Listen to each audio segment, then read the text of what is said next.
Boateng, Jubilee House Reporter for Oman FM.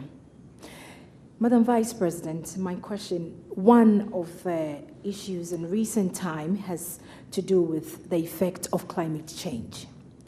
Now, countries, great and small, are feeling the brunt of its impact as we speak. Africa is said to be the least contributor to this phenomenon, and that is less than 4% of global volumes of carbon emissions. Now, the demand is now for Africa to go green and literally abandon the exploitation of the abundant natural resources which the continent has been blessed with. And the resources which the continent needs to finance her development. My question, do you believe this call is fair?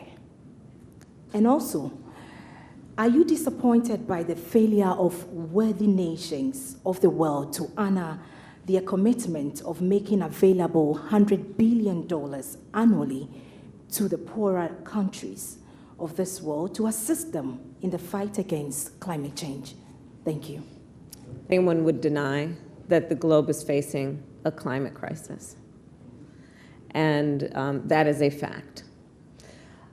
The last time I saw Mr. President, we were actually, the last time we were on the same continent was when you and I were both at the Munich Security Conference. And when I was on stage, a topic came up, at which point I raised exactly the point of your question, which is that there are certain nations that have been the biggest contributors to emissions, and there are other nations who have paid the biggest price. And that we, as global leaders, must recognize the disparity that exists there and address those disparities. So when I think about the United States' role to that end, part of the work that our administration has been doing is addressing what we must do as an imperative to reduce our global emissions.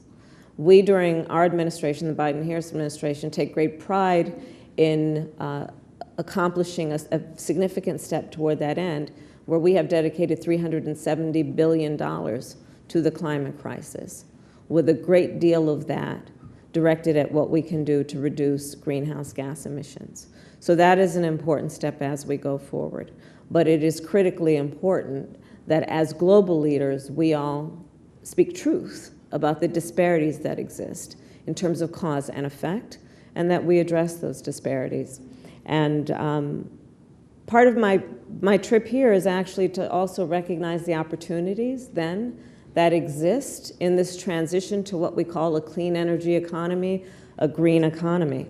And the opportunities that exist for American private interest and the American government to also share in Africa's leadership on this, in terms of helping to contribute the resources to what are very innovative practices that are occurring here on the continent, some of which I will be highlighting during this trip.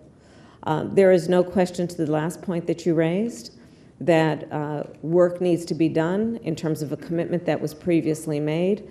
My administration has made a request of, I believe it's $11 billion for Congress to make a step toward that previous commitment, and we are waiting for Congress to do its work. Thank you. Last question.